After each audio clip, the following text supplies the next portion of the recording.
Oi! Alunos que têm em toda a sala de aula, parte 4. O primeiro é o aluno dorminhoco. Não importa qual seja a aula, deu vontade, ele vai dormir. Geralmente é o aluno que estuda de manhã e fica até de madrugada no TikTok. Na maioria das aulas que ele acha chato, ele tem vontade de dormir.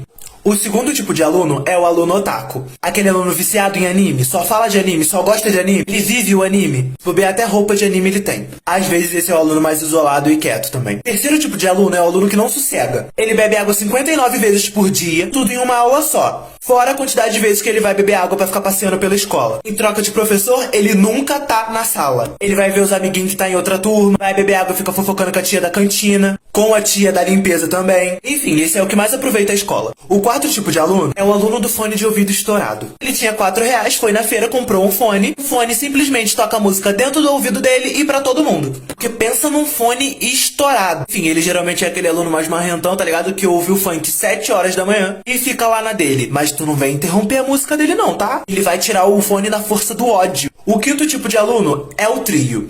Até no banheiro junto, se bobear, eles vão. Elas, 3 meninas, ou eles, 2 meninas e 1 menino. Esse trio conversa sobre tudo junto, fofoca sobre tudo e todo mundo, eles sabem os podres de todo mundo, ninguém mexe com eles, eles só têm um problema: teste ou trabalho em dupla. O trio tem pavor, porque eles não podem ficar todo mundo junto, e sempre sobra um. O último tipo de aluno, geralmente é uma menina. É aquela menina que grita, o professor quer falar! Aquela menina que vira pra trás do nada e faz shh, qualquer barulho que ela escuta.